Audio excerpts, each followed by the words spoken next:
Thank you so much for coming today, everybody. We have some more that are arriving. And I want to, before I introduce our panelists, and we do have bios on them, but I'm going to be just making a little introduction to them. I just want to give a special welcome to some of the extraordinary people that are actually in our audience today, among many of you. And the first is Maggie Gorman-Velez, who is over here.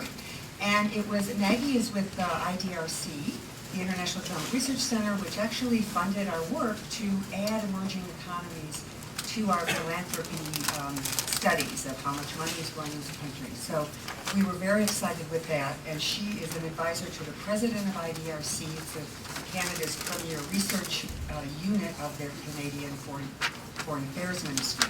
And she works with Jerome Lebel, the president of that, and David Schwartz, who have been wonderfully supportive of all of the work that we have been doing, that our panelists have been doing around the world. So we're really excited to have them as a partner, and they will be supporting us in the future too, so we can be adding more emerging economies and other countries to our work. And then I want to thank our 4 partners from India, Brazil, China, and South Africa, who are not here today because it's prohibitive to fly everybody in.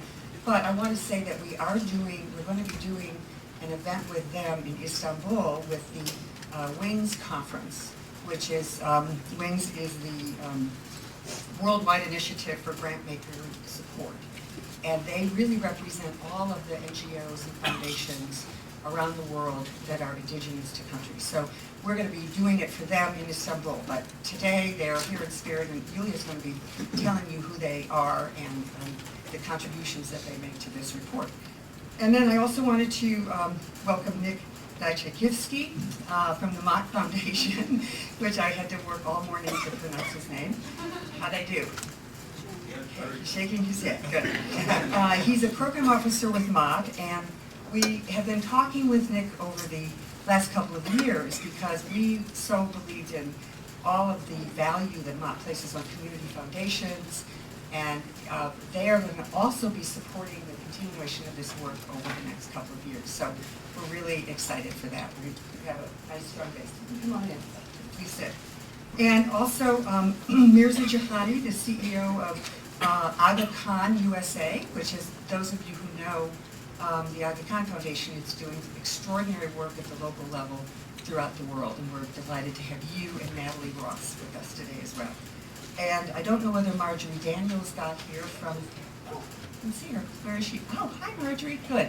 Marjorie Daniels is head of the International Society for Third Sector Research, which is an organization that promotes philanthropy and the research of philanthropy through academic institutions. And so she's a wonderful person to talk to. They do great work.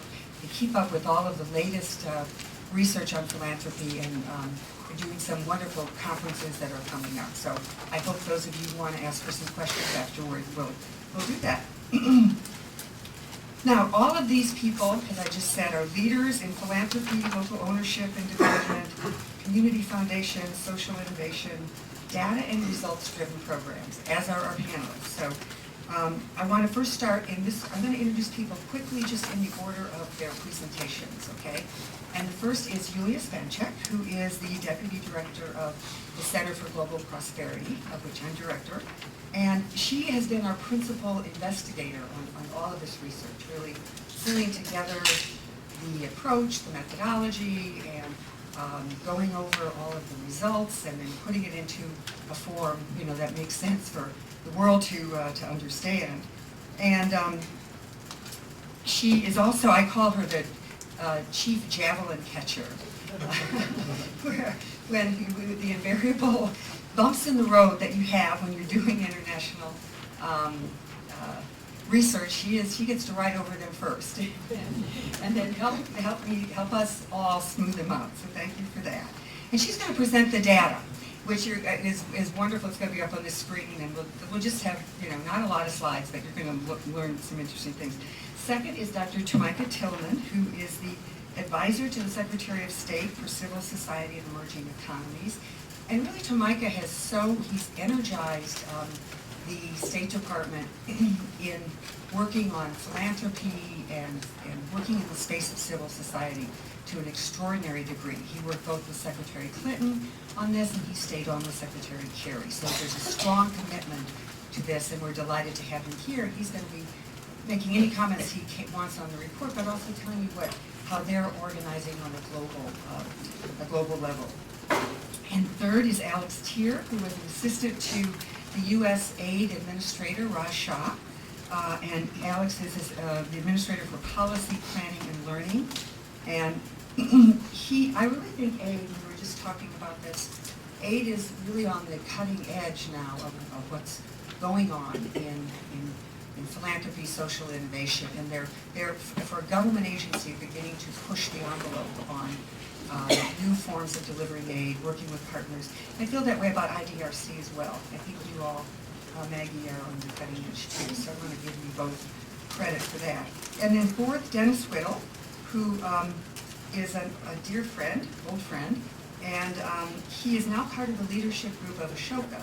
But Dennis is really, he's famous for many things, but he started actually the first World Bank Development Marketplace, which started, how many years ago, Dennis?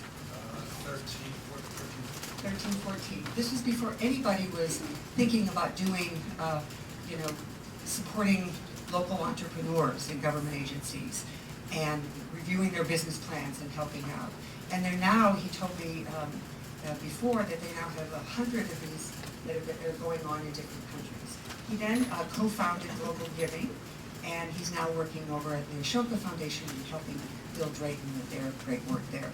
So I think we will, with that introduction, and we'll just move to each speaker as we go down. Why don't we'll start with Yulia, and she's going to show you a quick presentation of her data.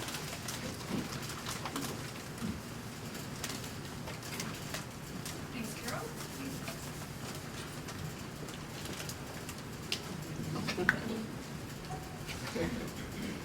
While that's going on, I just also want to thank our interns who are fabulous, some of whom are here in the audience, some of whom might be watching on the web. Really wonderful work. Thanks, guys. And speaking of the web, the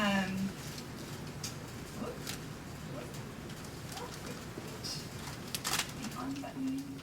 We can be found at globalprosperity.org, which is where you can download our index if you need a online edition. We obviously have it as well. And if you're tweeting, CQP index is our hashtag.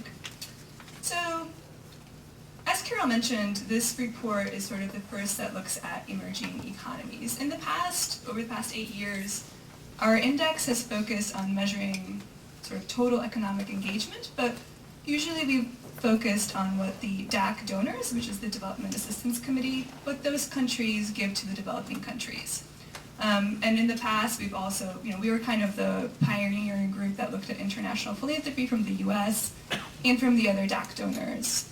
So as any organization needs to evolve, we decided to expand our research in this edition and also include emerging economies for, obvious reasons to many of you. There's a growth in the middle class, a growth in high net worth individuals in many of these countries, and there's just an overall greater involvement in international development from the emerging economies. And so we thought it would be wise to include them in our index.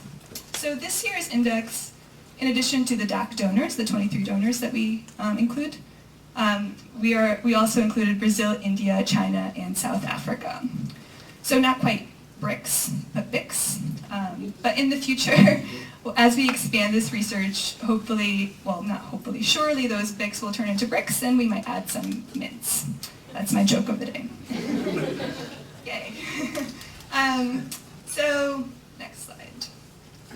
So before I get into the emerging economies data, I do want to sort of show you our gold standard, which is our data for the US. Obviously, we've been measuring data in the US for the longest, and so we have the strongest partnerships here. And so when we try to measure data in other countries, we kind of look at our research here and try to apply it abroad. So for 2011 in the US, the ODA was about 31 billion.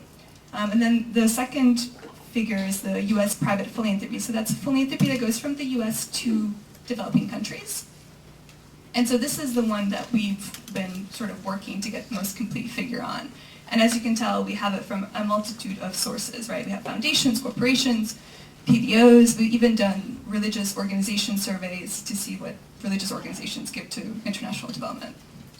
And then of course we report on remittances, and that 100 billion figure is only to developing countries from the US. And then of course private capital flows, which is like your investment. So this being the model, when we embarked on our research for emerging economies, we asked ourselves the question, where will we get the data? So for ODA, we relied on the OECD for data. And there's, the way the OECD labels ODA for these the 4 emerging economies that we included, they label them as ODA-like flows, right? Because they don't necessarily, what these countries report don't necessarily fit the ODA criteria as defined by the OECD. However, they're still included because that's what's reported.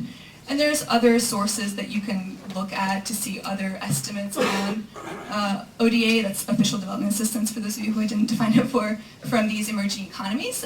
One of those sources is development initiatives. They have really nice data breakdowns for all of the 4 countries that we have here. For remittances, we relied on the World Bank, which is what we rely on for the DAC donor countries as well. And private capital flows, we relied on IMF data. So the big question is philanthropy, right? Where do we get philanthropy data? And of course, the reminder here is we're looking for international philanthropy data from emerging economies. So we do what we normally do when we try to gather philanthropy data. We partnered with local organizations in each one of these countries. So I do want to go briefly over each organization because I think they do really valuable work. In Brazil, we worked with Remittances, which is sort of like the Brazilian version of CECP, which is the Committee Encouraging Corporate Philanthropy, and they're based in New York. So what Remittances does is they collect, they have a bunch of corporations that are members of their organization, and they report on corporate philanthropy in Brazil. We also work with GIFE, not so much for data, but more to understand sort of the environment and the field of philanthropy in Brazil. In China, we partnered with the China Foundation Center, which is excellent. It's a really wonderful organization. They do great reports, many of which are also published in English, on Chinese foundations and Chinese philanthropy, and if you're interested in that, they're a great source to go to. India, we partnered with Sampradhan, also a wonderful organization. They look at philanthropy in India. And in South Africa, we partnered with Charity South Africa and Inyathello. Inyathello, again, mostly just to get an understanding of what philanthropy is like in South Africa, not so much for data. Also in our indexes, which you all have, we had staff members, so sort of experts from Sampradhan and from Inyathello, talk about philanthropy in their country, so it's a nice local perspective on what they see international and domestic philanthropy to be like in India and South Africa. So onto the data. The top, so again, this is trying to mimic what we do for the US. Obviously, the private philanthropy number is not as detailed as we have for the US, but I'll just briefly go over this chart. The ODA for the 4 countries amounted to about $3.7 billion. Private philanthropy looks the smallest, but we're just starting to measure it, and that amounted to about 370 million, so that's 0.37 billion. The interesting fact here is that India seems like, it has the greatest out of the other 3 countries. It's 250 million compared to, significantly less in Brazil, China, and South Africa. And that's not necessarily to say that international philanthropy from India is great. It's actually really hard to send money outside of India. There's quite a lot of restrictions to send money out of India, but we think this difference is because Sampradhan, our partner, was very good in capturing a large pool of organizations to survey. So in the future, when we expand on this work, we hope that the other countries, their philanthropy figures will also go up, because we'll just have more data and more organizations to pool data from. The third line is remittances, and that's about 14.2 billion from the 4 countries together. And the last is private capital flows, or your investment, which amounted to 88 billion. And of course, the outlier there is China at 48 billion, and it's probably not surprising that investment from China is the highest compared to the other 3. Okay, so what does this all mean?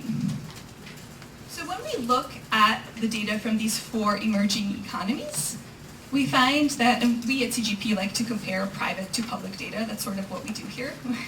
And so of the, all of those flows, so of the 106 billion from these 4 emerging economies to developing nations, 95% of them were private, obviously, especially because of the high investment figures, and less than 5% were government aid. When we compare that to the traditional 23 DAC donor countries, their ratio is actually 80% private, 20% public. So it's a little bit of a greater ratio here. The other interesting point, and I hope I clarify this when I say it, the second bullet. So the private flows from the 4 countries amounted to 103 billion. So when we combine all the private flows from these 4 emerging economies with the other 23 DAC donors, these 4 emerging economies make up 15% of private flows out of all of the 27 countries. And that's a disproportionately high amount. And it's just more more evidence to show that emerging economies should be included when we talk about foreign assistance. The third bullet, private philanthropy is the most difficult to measure. It is. However, the philanthropic infrastructure in these emerging economies is truly starting to grow. And I think that's important because if you look at our US data, we largely rely on these intermediary organizations like the Foundation Center, CECP, these other groups to partner with us on data collection. So as those organizations start to develop and build their capacity in emerging economies, data will likely improve and philanthropy will likely also improve because there will be more sort of best practice sharing, more communication in the field about it. Corporate philanthropy is increasing. That's things that we heard anecdotally from some of our partners, that corporate philanthropy is really high in emerging economies and that the younger generation is more interested in philanthropy than the older generation. I think you can also probably say that for non-emerging economies. And then finally, some philanthropic innovations are bypassing traditional philanthropy. And what that means is in many of our partners, a lot of what we heard anecdotally was that a lot of the sort of philanthropy, especially in South Africa, there's quite a bit of blending between not-for-profit and for-profit organizations. And it's not necessarily building up in the same way that it built up in the US, which was, strong family foundations that were being set up in the 20s and then, growing to what philanthropy is today. It's almost like more social enterprises and cooperatives and things of that nature.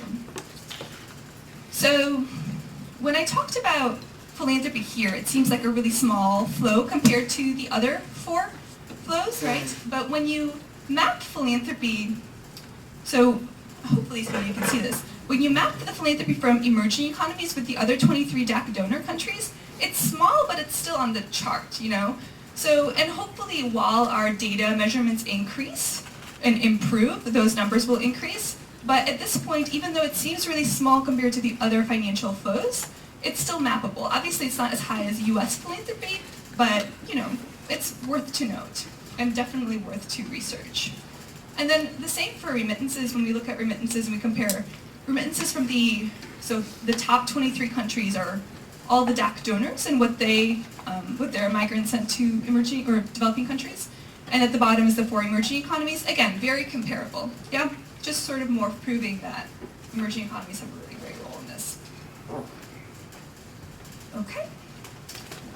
So I added this slide because there's been a lot of conversations about, the importance of measuring global assistance, whether it's private development assistance or, ODA or, anything.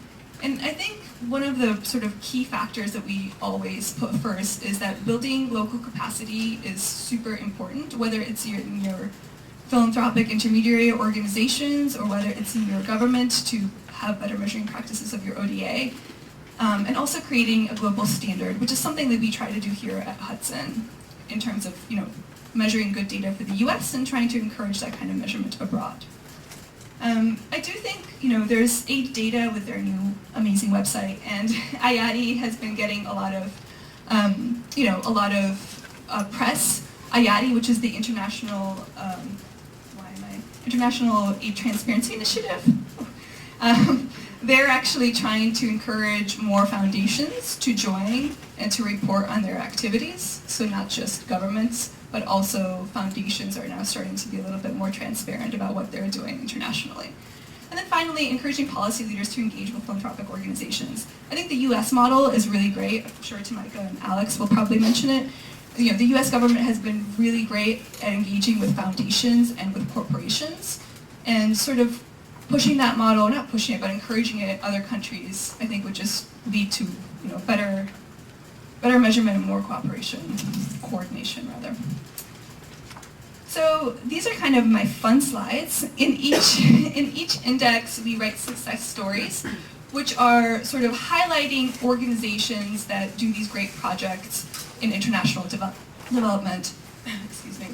All of the projects in this year's index are done by emerging economies abroad.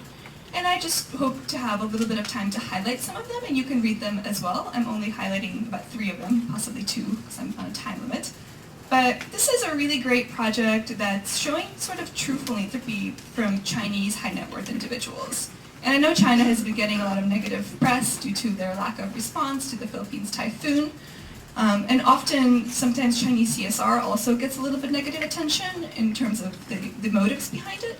But this is a really great example of sort of Chinese high net worth individuals pooling their funds together for conservation projects in Africa. So this one is a conservation project in Kenya to create a sanctuary for the Hirola antelope, which is on the verge of extinction. So it's very much a pure philanthropy project, and it's sort of started by this China Global Conservation Fund. The antelope is blindfolded because they don't like to fly. It's not being abused. It's only being transported to the sanctuary. Yes. Another quick example from Brazil. The Center for Digital Inclusion has been around for a number of years. They started in Brazil to promote literacy for adults and kids in terms of computer literacy. And they saw this need in Brazil and realized the same need existed in other Latin American countries, so they expanded in South America, and now I think they even work in Europe. So another great project where they solved a problem in Brazil and then saw the same need abroad. And then the last one is the hippo roller, which is just a great name. This is from South Africa. It's a really interesting. So the organization that provides these hippo rollers, which are made to transport water over long distances. What they do is they first sell these hippo rollers at a market price to people in developed countries. These can be very well used for gardening in developed countries.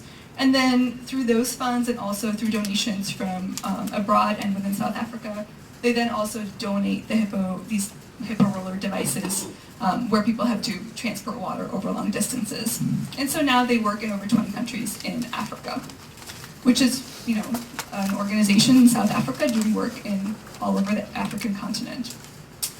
And with that, thank you for listening. I will pass on the microphone to Tamika.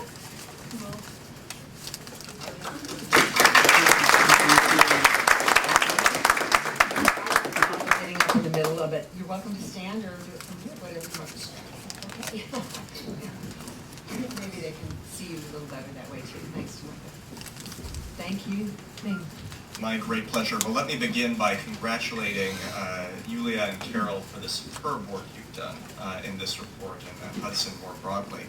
This has already precipitated a number of very important conversations at the State Department. I anticipate that it will be the source of many more, and it makes excellent beach reading. This is an unusually rich read in the field of academic and serious investigative studies in Washington, so I highly commend it to all of you.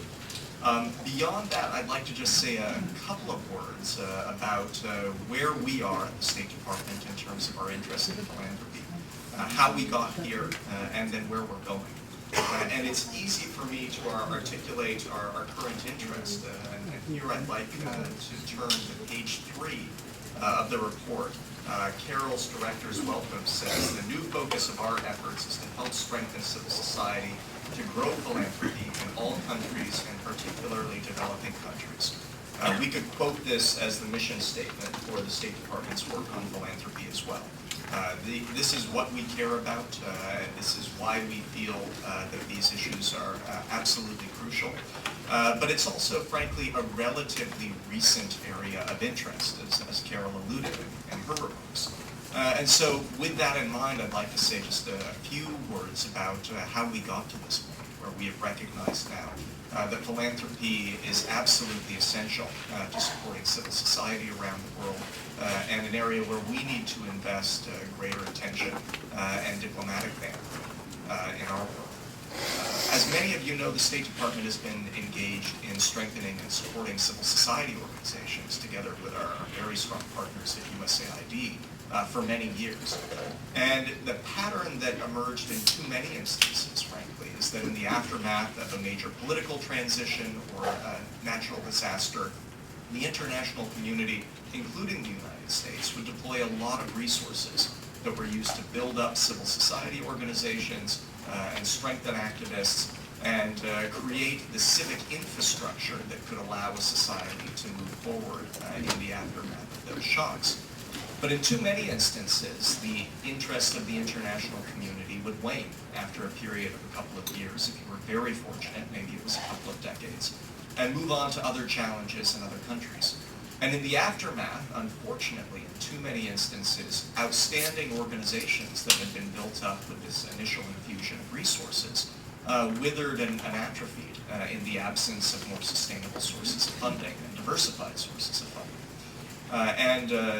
There's a marvelous quote from Winston Churchill, and when I told one of my staffers that I was considering using this in my remarks today, the response I got was, absolutely do not say this on the record. So this is the one portion of my remarks that will be off the record. But Churchill often said that the United States always does the right thing after exhausting every other available option. And this is an instance where we've looked at some options now over the course of many years, and I think we finally reached a point where we've recognized that we must have philanthropy as an integral element of our efforts to support civil society around the world, and our work to enable citizens to come together and play the crucial role that they must in raising their voices to support democracy and greater accountability and social cohesion within their societies. So that brings us to the question of where we're going moving forward. And this is, in our view, a very exciting time, not only because of the data that is being presented here today as it relates to philanthropy, but also in part as a result of the recognition that this is something that developed countries and foreign ministries, and the State Department and USAID really need to care about in their work. And we, in 2010, launched an initiative, originally with Secretary Clinton, that for the first time created department-wide architecture for engagement with civil society. And we set up a series of working groups around a variety of topics, everything from religion and foreign policy to labor rights to democracy. And one of the things we heard from our activists is that this is never going to be a truly meaningful and serious undertaking unless and until philanthropy is represented in these discussions. And so based on that feedback, last year we launched a new initiative called the Global Philanthropy Working Group at the State Department that is part of our broader civil society dialogue. This effort brings together 30 of the largest and most important foundations in the United States with a combined worth of over $75 billion. But also a number of smaller entities that play a key role in the field of philanthropy or have expertise that is crucial to this work. And we're collaborating together now in a number of important areas. The first is in trying to support the infrastructure and ecosystem for philanthropy in other countries, and particularly as it relates to today's report, in rapidly growing economies, because they're, for obvious reasons, you have unusual potential. And we have already, in the short period that this effort has been operational, see some very exciting results. In September, on the margins of the UN General Assembly, we came together with partners in a new philanthropic undertaking in China, the China Foundation for Global Partnerships, which was formed by a consortium of high net worth individuals in that country, for a unique conversation that combined key leaders from American philanthropic institutions and a handful of international philanthropic institutions like the Aga Khan Foundation, to look with Chinese counterparts at different models of philanthropy and different strategies that can be used as that country creates the infrastructure to support giving. It was a fascinating and enriching conversation for all of us who were privileged to hear it. And it was so successful that in the aftermath of this, a group of the same group of Chinese philanthropists asked us to bring a group of American philanthropists to China, not only to meet with Chinese government officials, or not only to meet with Chinese philanthropists, emerging philanthropists on these topics, but also to sit down with Chinese government officials and talk about the steps that can be taken to create a better ecosystem for philanthropy. We've had tremendous interest from Brazil, another country that's covered in today's report, where there is similarly a very important opportunity to support philanthropy as that country's economy continues to evolve, and a great interest on the part of our embassy and our ambassador in Brasilia to use the platforms that we have available within that nation to support this work and bring together philanthropists. We're also utilizing some of the exchange programs that we have available at the State Department to bring philanthropists, particularly from rapidly emerging markets, to the United States. And we will be doing this for the first time in earnest next year in conjunction with a major conference that will be organized by the Council of Foundations. And so this is one stream of action as we work to, again, create the ecosystem for philanthropy in rapidly emerging economies and other nations around the world. We're also seeing an important effort to coordinate action when philanthropy and grant recipients are threatened in different countries. And in too many instances in the recent past, we've seen nations pass laws or regulations or take action against philanthropic organizations or grant recipients. And now for the first time, we're building the diplomatic infrastructure that will allow us to share that information when these events take place and respond rapidly, we hope, in partnership with other countries. Finally, we're also taking a number of steps to address existing remaining regulatory hurdles to international philanthropy, cross-border philanthropy. The Global Philanthropy Working Group, in one of its first activities, worked together with the Treasury Department to address a provision in U.S. law, which is pretty obscure but will be familiar to any of you who make international grants, called equivalency determinations. And through doing this, we were able to, this was a provision in the U.S. tax law that essentially required U.S. foundations to certify that any recipients of grants to overseas civil society organizations would qualify as a 501c3 if they operated in the United States. And without getting too far into the weeds on this, we were able to work with our partners at the Treasury Department and IRS to institute a series of changes that have reduced the average cost of compliance, the regulatory and legal burden with this provision, from approximately $10,000 per grant to now, in many cases, as little as $350 per grant. So we're trying to make it easier for U.S.-based philanthropists to engage in their activities overseas. Now, all of this, of course, is just the beginning of what we hope will be a much broader array of collaboration going forward. As one exciting example of what could come in the future, we hope to lead a series of philanthropy delegations in support of the Middle East peace process early next year, where we will bring philanthropists from the United States to the region and look at different opportunities on the ground to invest in projects that can advance reconciliation between Israelis and Palestinians. Again, that's just one example of what lies ahead, but we think it's a very exciting moment for these partnerships and the field in general. So again, we thank Hudson for its great work on these issues, and I would close, if I may, with a quote from the great scholar of American democracy, Alexis de Tocqueville, who said that in a democratic society, the knowledge of how to combine, the knowledge of how to bring people together, is the mother of all other forms of knowledge, and on its progress depends that of all the others. we've recognized that philanthropy is at the heart of bringing people together in civil society, and that you cannot do this effectively without good philanthropy. So again, the work that you all are engaged in is at the core of what we care about as a nation, and we're very excited to see this move forward. Thank you. Thank you very much, Mike. We really appreciated that overview. And really, this is not, in this program, those of us working in the field have known what you're doing, but this is a great chance for you to let others know. Plus, I forgot to mention, you're being live streamed, so there'll be a lot more people that will have heard that quote. Anyway, but thank you so much for letting everybody know what you're doing, which is fantastic. Thanks. Alex, please join us.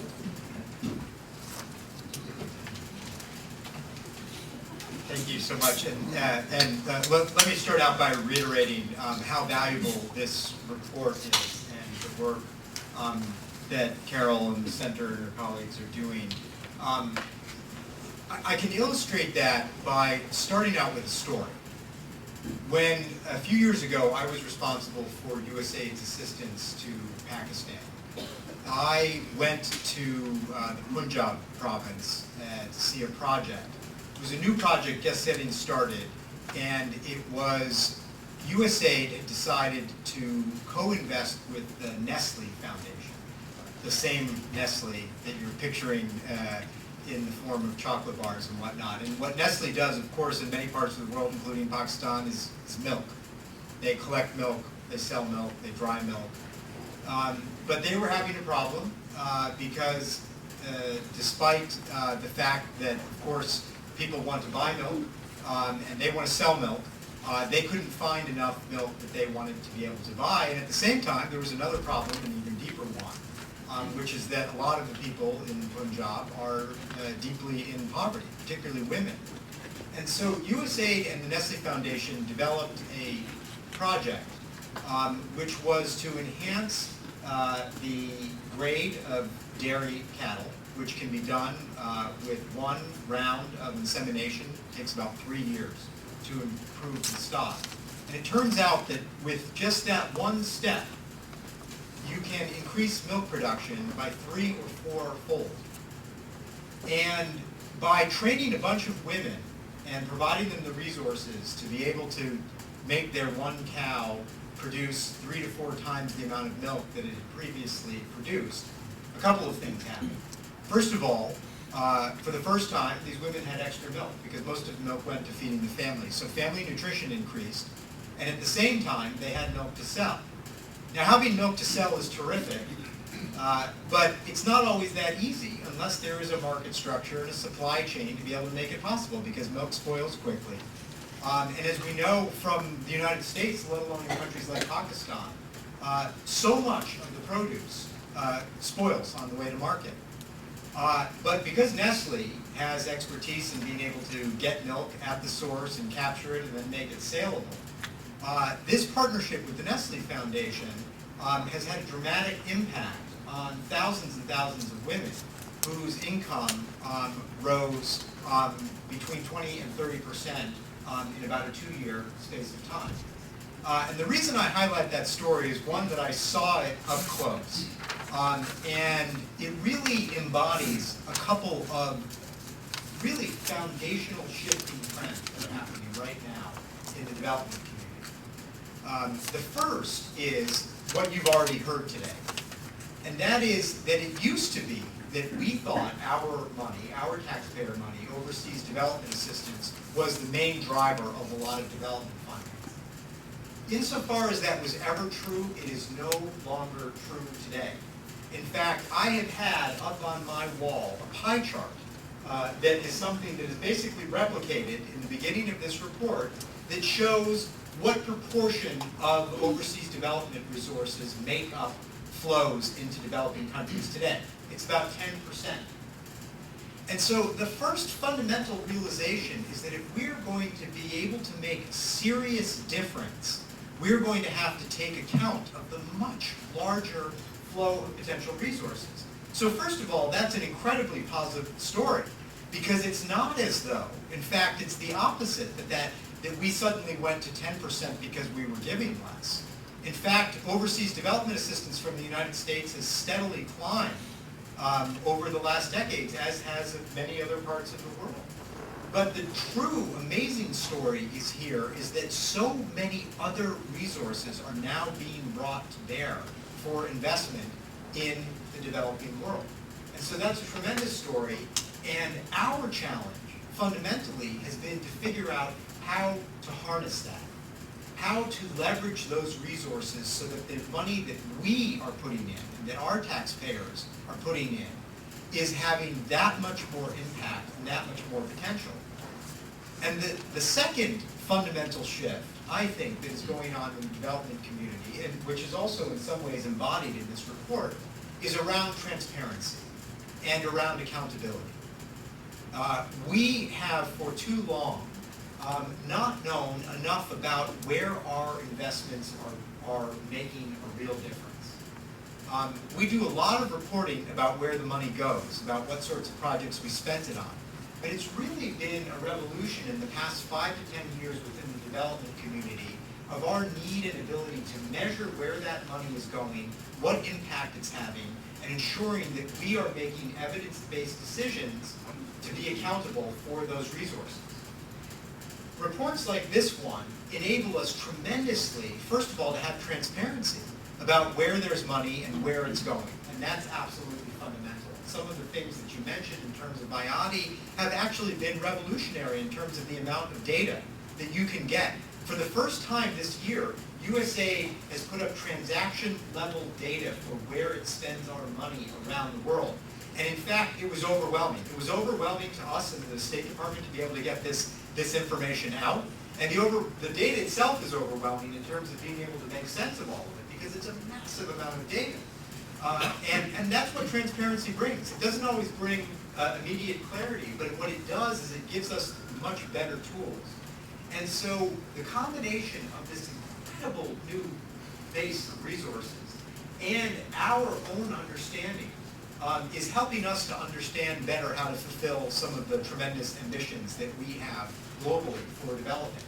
I spend a lot of my time right now talking about what everybody refers to as the post-2015 environment.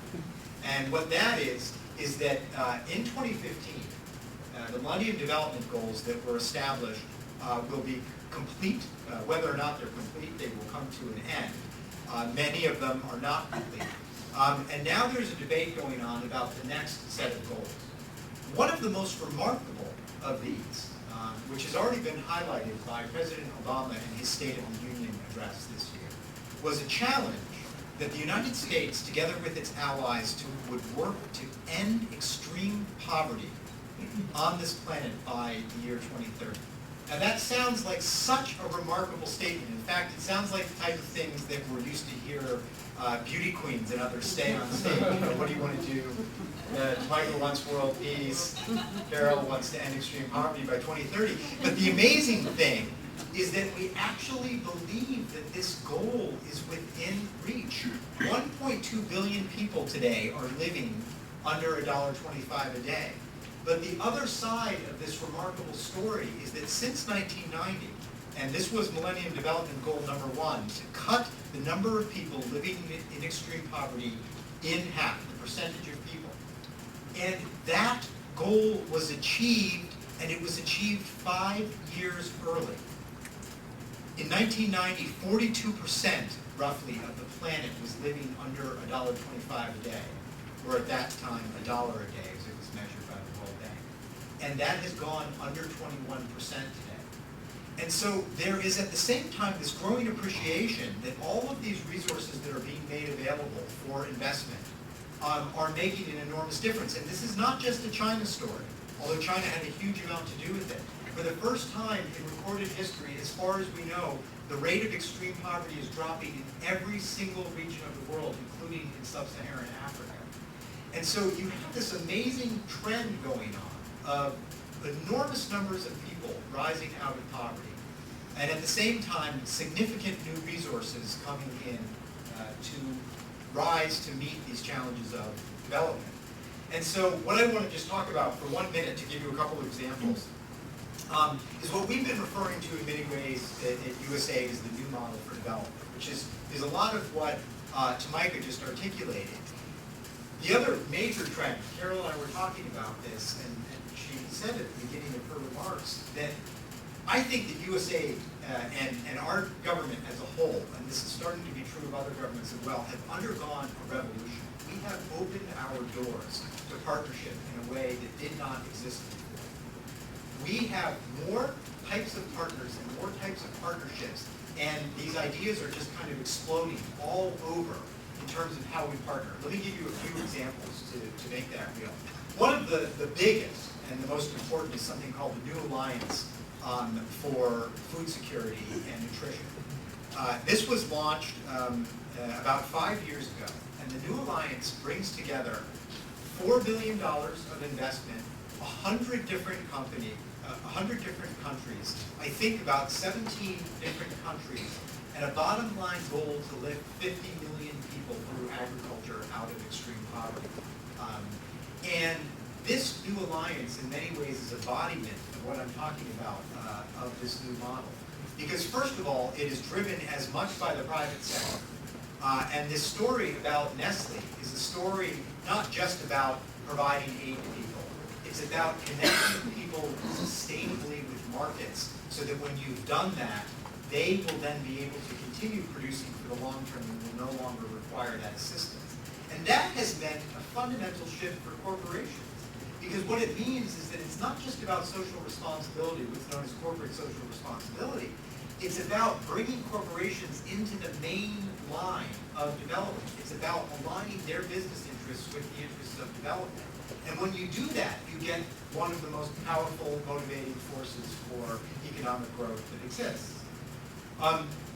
Let me give a couple of other examples. Our friends from AKDN and the Mott Foundation are here, so let me mention something that we are doing together with them.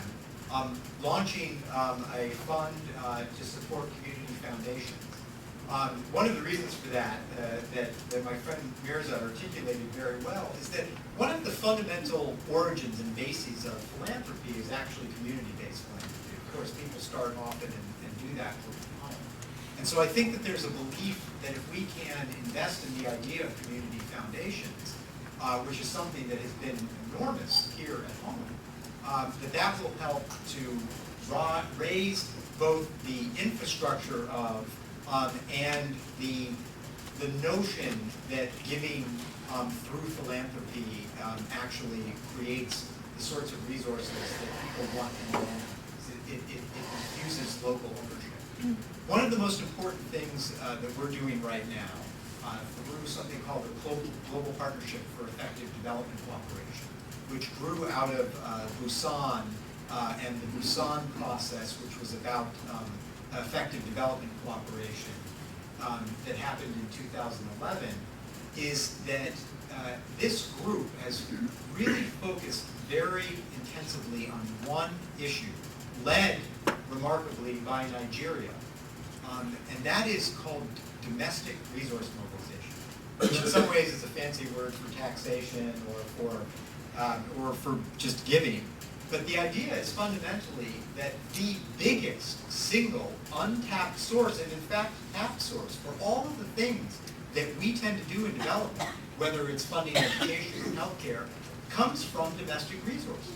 And it is ultimately only when citizens are providing those resources and states are providing those resources themselves to sustain development, that development is going to be sustainable. It is also, as we know, the fundamental basis of the social contract. When it is in fact development that is funded by their own citizens and by the resources of their own countries, that development will be sustainable and that governance will be effective. And so this idea of investing in domestic resource mobilization and helping our partners in the private and public sectors to do more to develop their own resources is going to be a critical piece. I was given, and I'm going to stop because I think I'm out of time, but I was given this incredibly long list of things that I was supposed to talk about here, only because we are we're doing so much in so many innovative ways right now. We're about to launch a really significant partnership with the Rockefeller Foundation on resilience in Africa. This idea that rather than continuing to invest billions and billions and billions of dollars in the same crises year on and year on, that what we should do instead is to invest in the resilience of those communities so that they can withstand crises.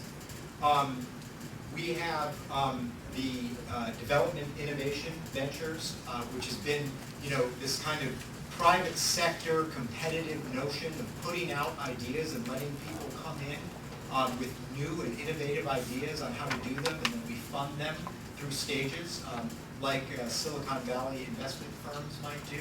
One of the most interesting things about that is that 70% of the partnerships that are coming out of that are new partners for USA. And so for us, finding new partners, finding fresh innovators out there is essential. This has also now spurred a global development innovation venture. And that together with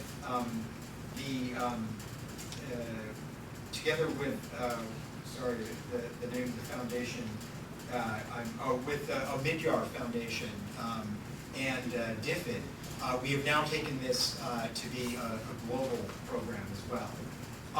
There really are many more interesting ones. The last point that I wanted to make, because there's such interesting work here that's being done about emerging economies, is that we have launched a new program of trilateral cooperation, and particularly have really upped our emphasis on working with partners like South Africa, in South Sudan and in Mali, like Brazil, in Honduras and in Haiti, and even with China, where we have a food security partnership in East Timor with China.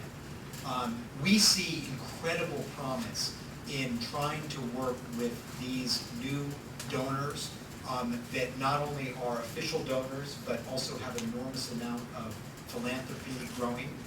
Because one of the most important lessons I think that we take away, and doses of humility that we take away, is that indeed the countries that have done the most in the last decade plus to end extreme poverty are India, are China, are Brazil. And they have done that in many ways through innovations that we think that we can learn and profit from tremendously. And so we're putting a lot of emphasis on those sorts of partnerships as well. Thanks. Great, thank you, Alex. That's really good tour d'horizon of what the new face of aid. Thanks so much, Dennis. Thank you.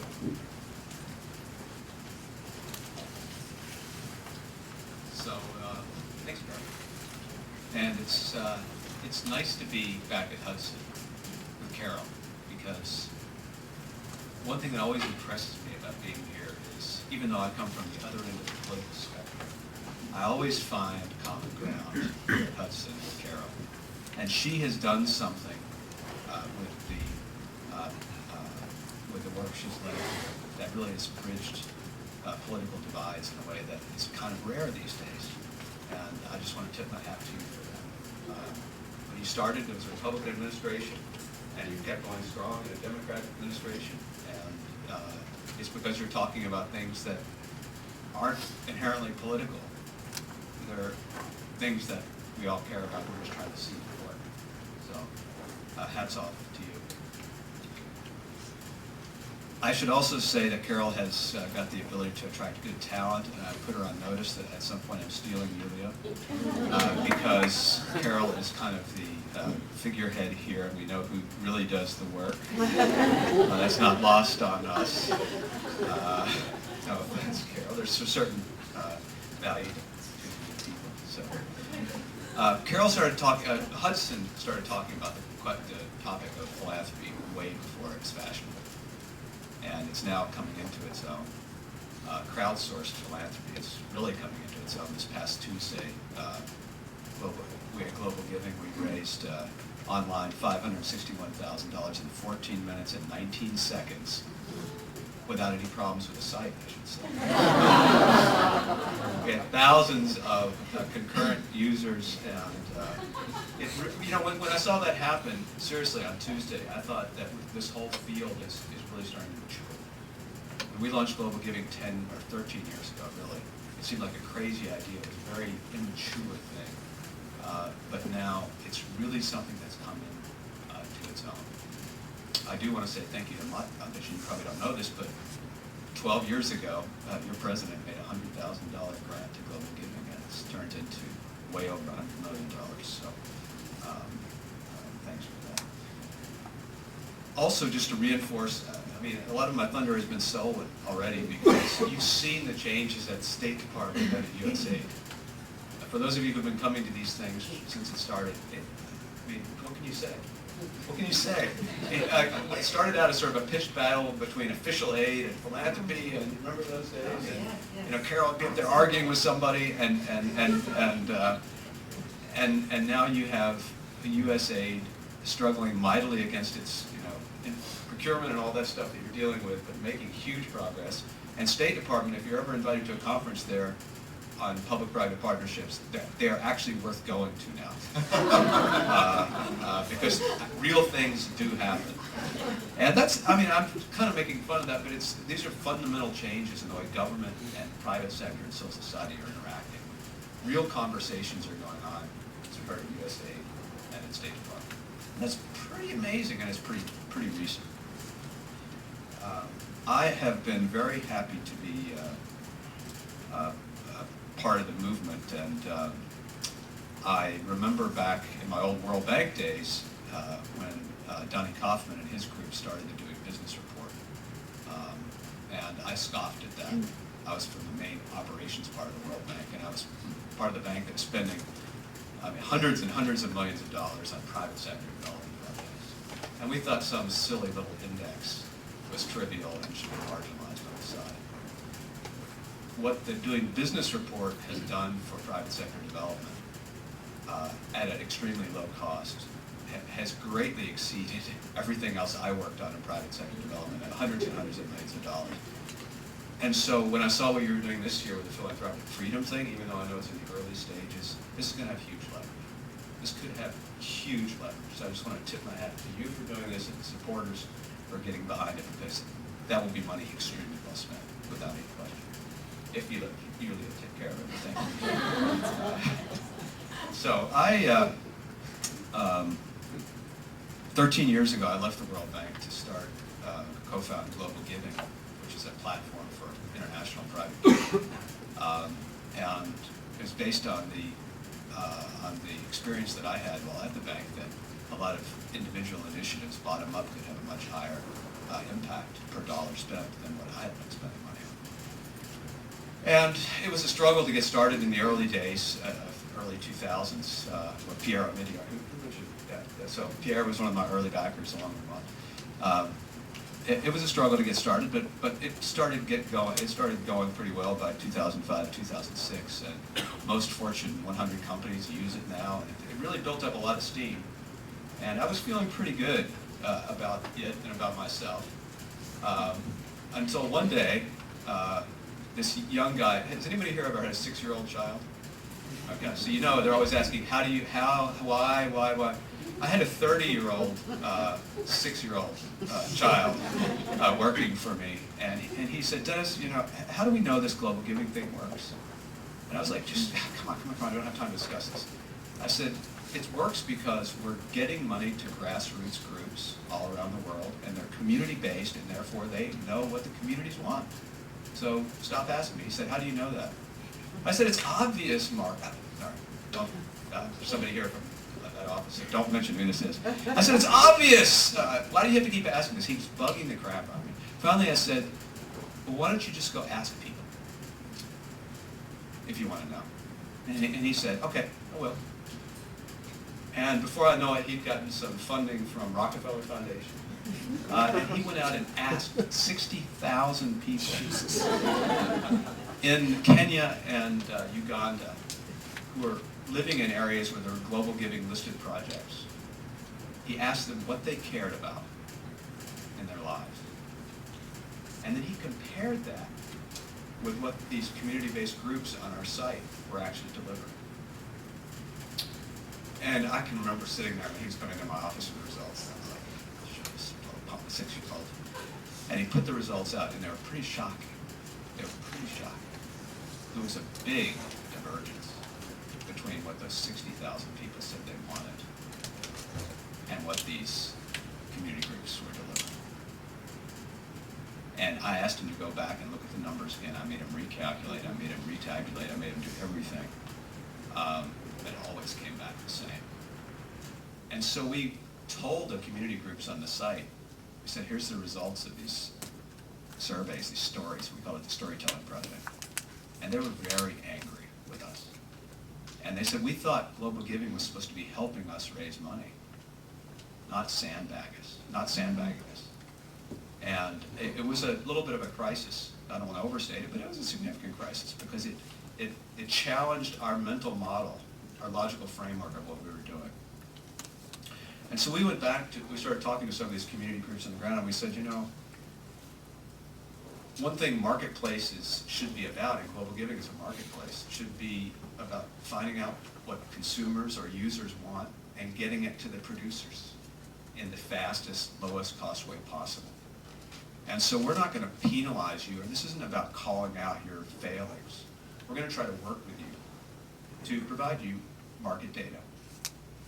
This was a very bizarre idea to all of us, because we were used to a world where me formerly as an expert at the World Bank, and then program officers at foundations, I'm not putting it just to you, but the general thing is that we go out and study the world's problems, and then we figure out what the world's problems are, and we deliver the solutions to those things.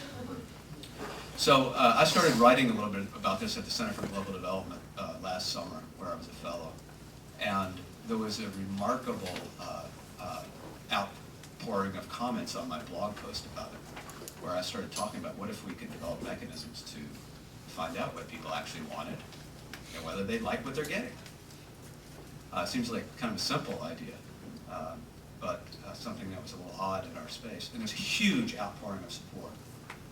And as a result of that, 8 groups came together to form something called feedback labs, which is going to do research, experimentation, and then mainstreaming of feedback mechanisms in aid and philanthropy.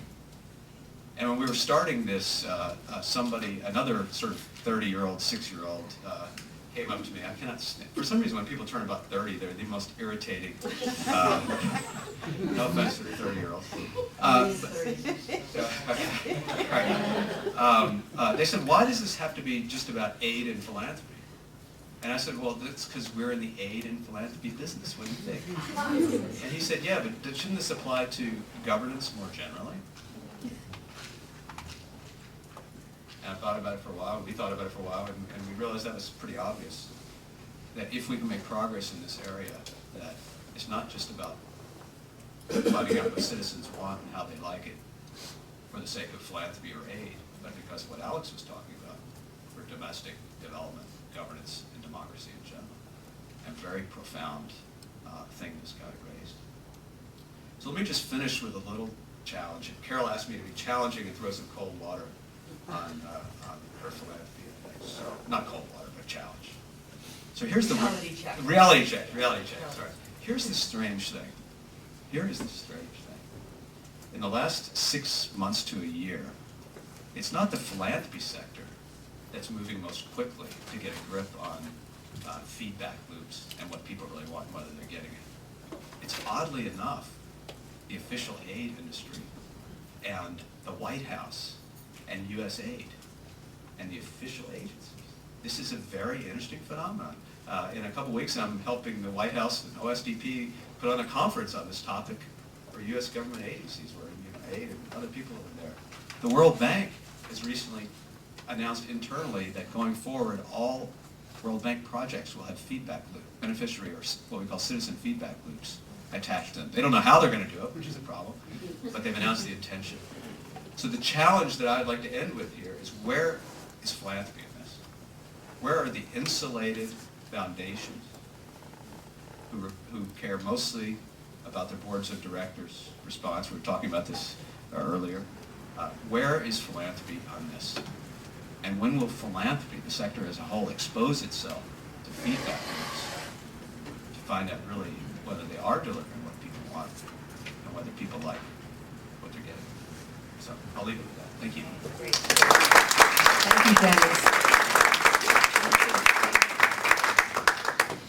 Well, we've had an amazingly rich array of comments here, and we're going to open it up to the group for questions rather than my throwing a few out. But a great way to end, Dennis, because it's something we've got to do, government, and we have actually been very careful in our indexes to be critical of philanthropy in general. We're not doing a good job on evaluation as well. So can we have some interns with, yes, in the back, and do we have a microphone?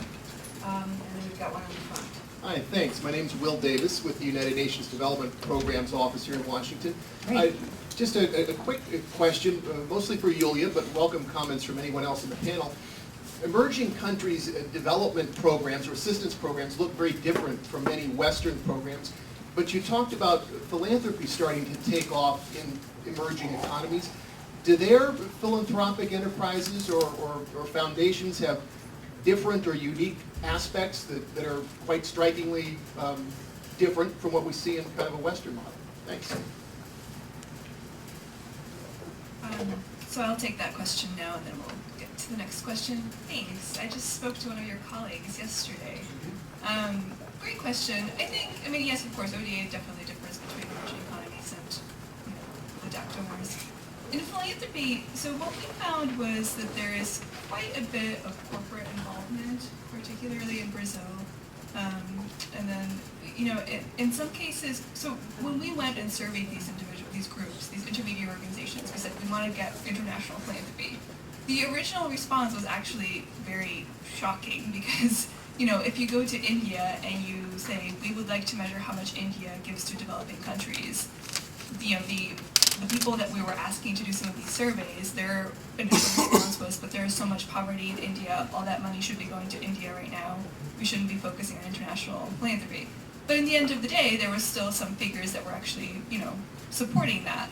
And when we talked to a lot of the experts, for example, in South Africa, the common sort of feedback was, philanthropy in South Africa is not like it's in the US. There's so many social enterprises. There is this, the example that I had about the hippo, the hippo roller, it's a cooperative. They sell things at value, and then they also donate them. So they're kind of like a corporation, but with a social mission. And there's much more sort of those things I feel like are more common and more accepted in emerging economies. And here they are beginning to as well. But we also have a strong history of traditional family foundations doing quite a bit of work, and less so, I think, in emerging economies. Microphone up front, thanks.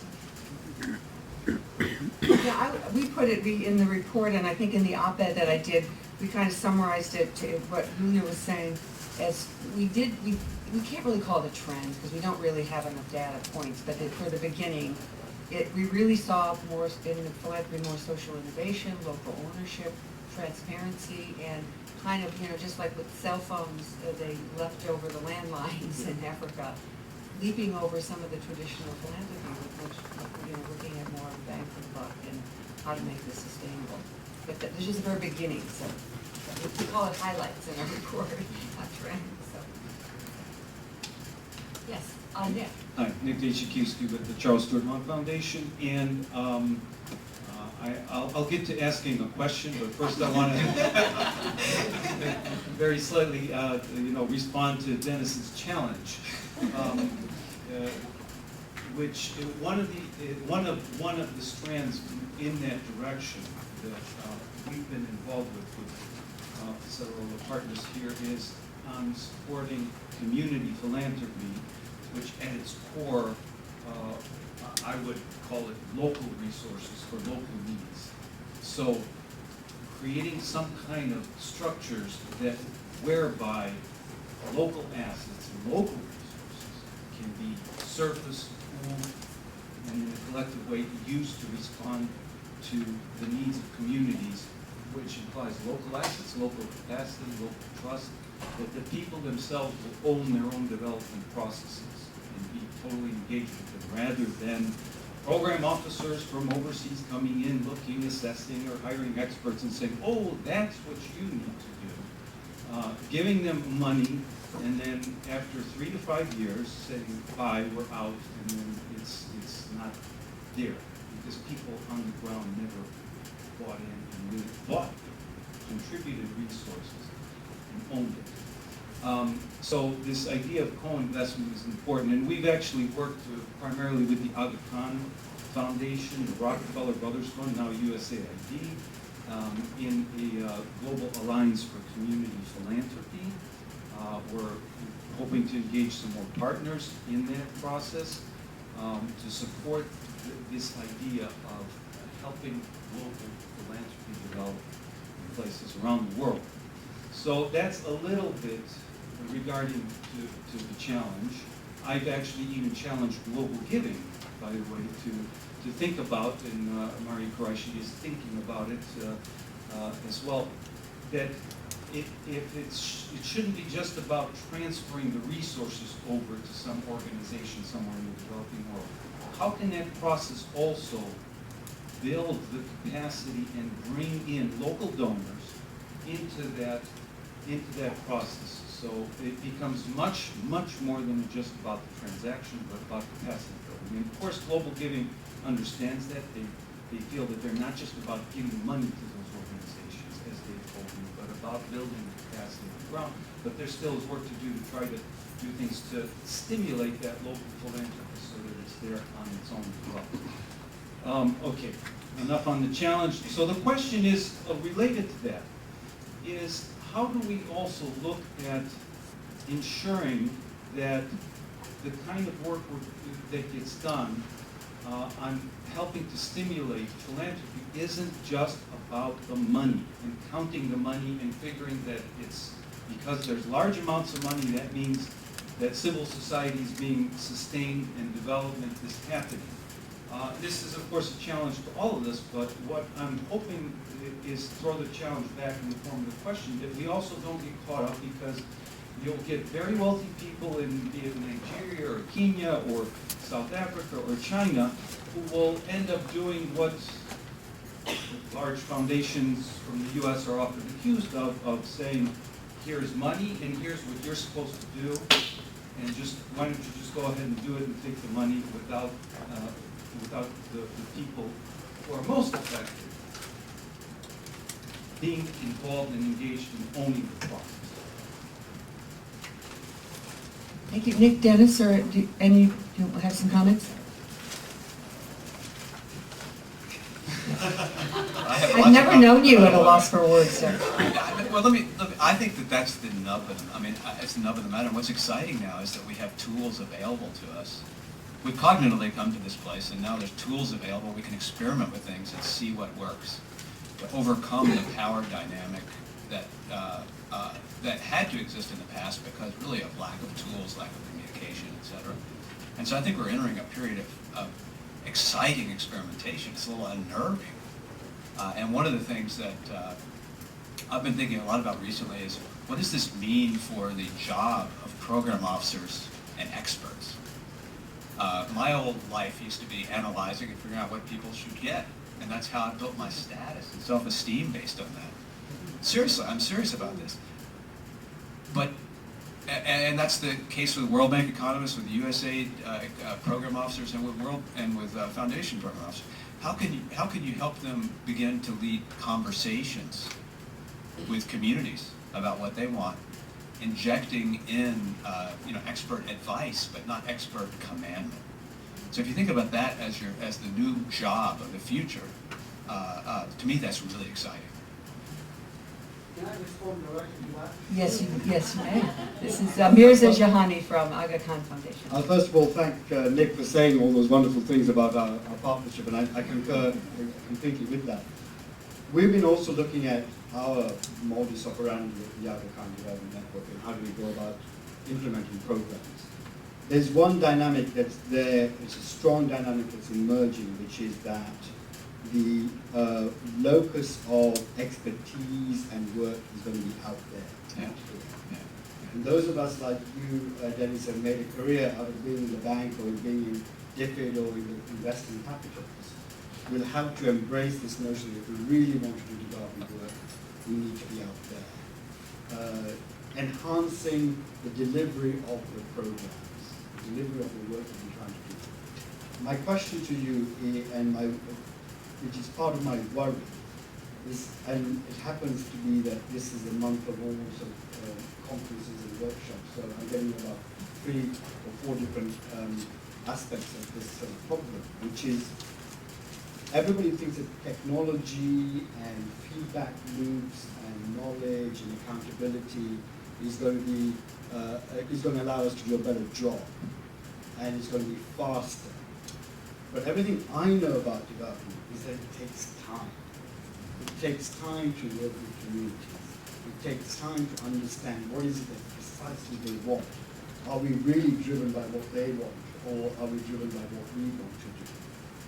And my worry is that not sufficient attention is going to that, including in USA and my ex-employers different. We somehow think that with the new technology, everything's going to be faster, and so the job is going to be done quicker. So we need to make sure that when we talk about feedback loops and understanding and changing our delivery systems, it's because we're looking for feedback within the process rather than the outcomes. Because we're not going to find the outcomes, and I wonder whether anybody had any thoughts on that. To Michael. Just one quick comment, both in response to your very insightful pointers and also Nick. When President Obama went to New York this year for the General Assembly, he only had one big side event, and it was focused on launching a new civil society agenda called Stand with Civil Society. And there were a number of different components of this. One is creating a better environment for civil society, a better legal and regulatory ecosystem. The second is coordinating diplomatic action when civil society is threatened. And the third is developing new tools for civil society and new platforms that can support civil society around the world.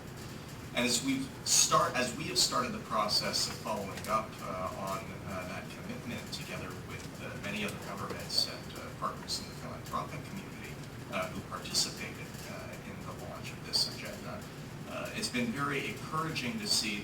The first reflex is not, okay, let's get a lot of people from the State Department and USAID and the foundations in a room to figure out exactly what we're going to do. The first impulse is to go out to the field and consult in the field and bring together civil society leaders and activists and talk with them about what is going to help them carry out their work more effectively. So I do think there are signs of progress. We've got a long way to go on this, and I agree it's not going to be easy, but I do see some encouraging trends in the right direction.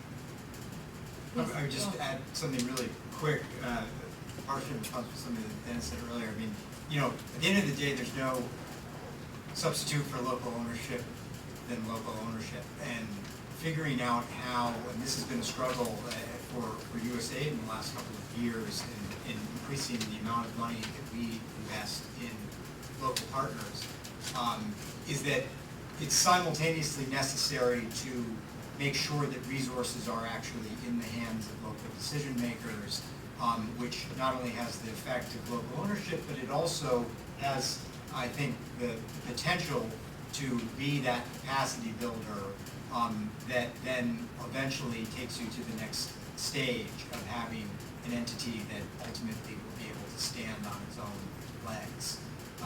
And so that's I call that the iron law of development. There is one axiom of development, which is that local ownership is the only thing that ultimately succeeds, but it doesn't mean that we've mastered it in knowing that. But making sure that we're actually putting our resources through those channels is certainly, I think, a test that we have applied to ourselves to make sure that we're actually walking the walk. Great. Thank you, Alex. Is there any one last burning question? Let's take it from the back. Thank you. And then we'll make this the last one. I'm Omar Kebe, and I work for the U.S. Bureau of Economic Analysis. And I have a question for Yulia, and this has to do with the data that you just presented. We all know it's a lot of controversy in terms of how remittances are compiled. You look at what the American Development Bank does, what the Bureau of Economic Analysis does, the World Bank, all of them have different metrics that they use. Now, looking at U.S. private philanthropy, I would like to know if you can speak on how this data was compiled. I've seen that you've used different data sources, the Foundation Center, the CECP and CNP. Could you give a few minutes of how all this data was brought together and what you did to massage it to come up with this estimate of $39 billion for U.S. private philanthropy? Sure. So first off, we're very transparent. All of our methodology is in the back, and I will speak briefly to it, and I can talk to you afterwards as well. Yeah, we partner with the Foundation Center. One of our main partners is also the Urban Institute, their Center for Nonprofit. I always mess up their name, but it's CNS at the Urban Institute. And so from the Foundation Center, we get what foundations give to international development causes. From CECP and some of the sort of PQMD, which is a collaboration between pharmaceutical corporations and nonprofits, we get a value for what corporate donations are, and that also includes in-kind donations. And then, we surveyed some religious organizations to see what they give to international development causes. And with the Urban Institute, we figure out what nonprofits in the U.S.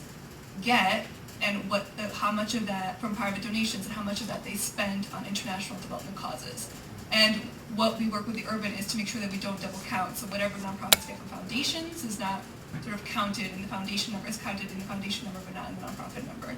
But I mean, I am more than happy to have a conversation with you about the details of that methodology. And you're right, I mean, there's different ways to measure everything. We've been doing the U.S. number for a while, and we're pretty proud of it. We've worked really hard on making sure that, it's a solid number. And like I said, we are always publishing exactly what we do in the back, and I can give you more details later.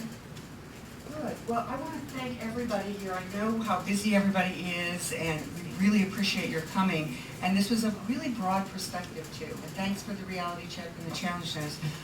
This is one of, usually you come to these panels and it's always, everything's a problem and it's a horrible situation. This is one of the more optimistic panels I think that Hudson has had in ages. So I really enjoyed this, and it's very motivating. We've got the big idea down there, and now we're really just working on the how. How can we do it?